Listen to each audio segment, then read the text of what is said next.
जी नाज़रीन, अस्सलाम वालेकुम रहमतुल्लाहि व बरकातहू। अच्छा, मेरी बात पूरी नहीं हुई थी, मैं दोबारा नेक्स्ट बिजी इसलिए हाज़िर हुआ। बात करने का मकसद ये है कि एक आदमी को अगर टाइम ना मिले ना, तो मैं उससे कोई शिकवा नहीं होता।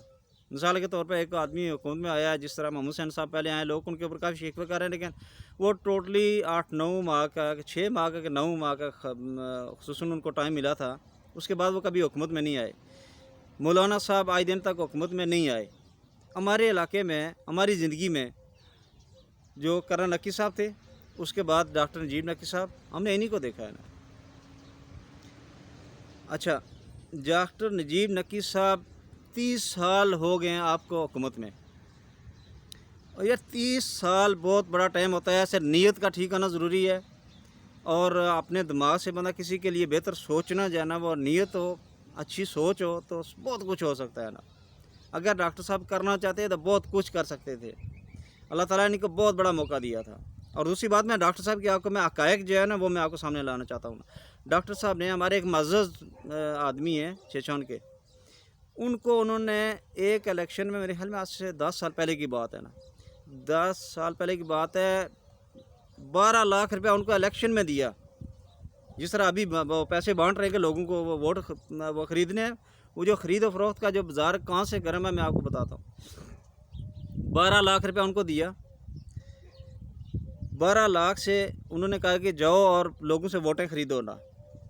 वो गए हमारे छेछान गांव में, एक छब्बर एक जगह है वहाँ पे। जब वहाँ पे गए, पैदल जा रहे थे, तो सही हमारे रास्ते भी नहीं है, बड़े कठिन रास्ते। जिस तरह मैंने अभी रोड निकाला, इतना कठिन रास्ता था, तब मैंने अपने जेब से पैसे खर्च किए। वहाँ भी इसी तरह था।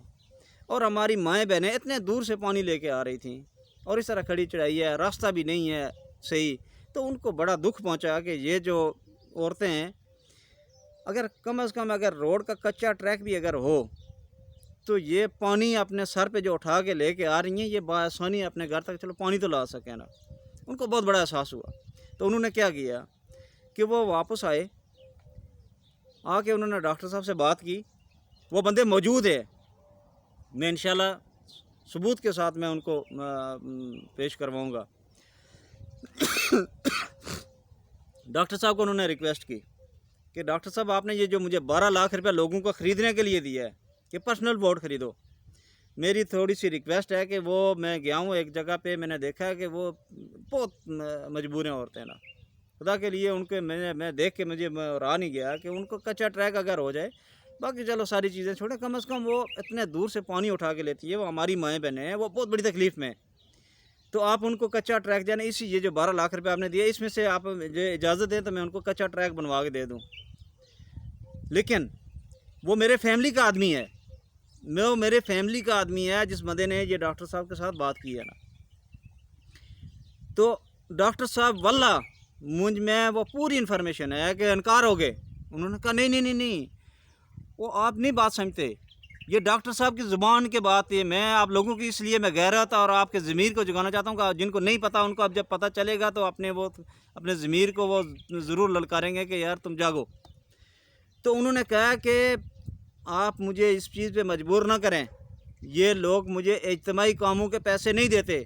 आप उनको वो रोड निकलवा के दे देंगे तो वो मुझे इस भी चीज़ पे वोट नहीं देंगे।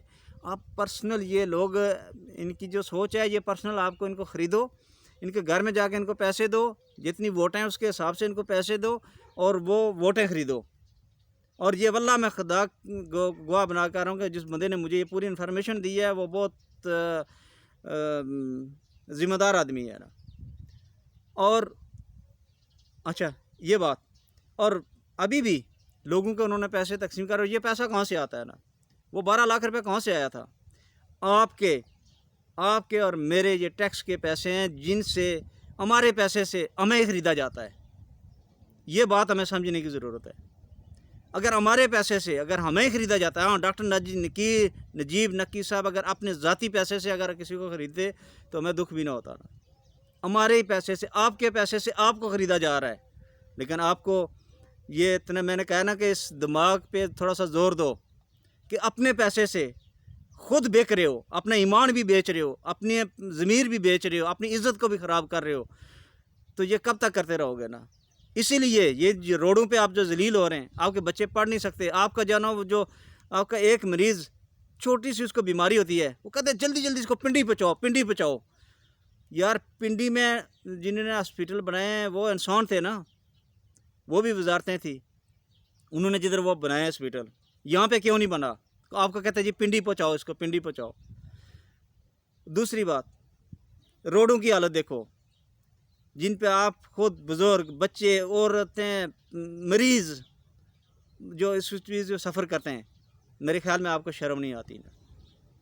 मैं ये दुख से बात करता हूँ ना, मुझे बहुत ज़्यादा इस चीज़ की शर्म आती है, मुझे गैरत जागती है ना। और मैं वल्लाह मैं आपको बात बताऊँ, वो मेरा एक पर्सनल मामला था। मैं इस दफ़ा मैं हकीकत में जाके नज़दीक से मैंने कश्मीर को देखा है, कश्मीर में इन्वॉल्व हुआ हूँ सारी चीज़ ना।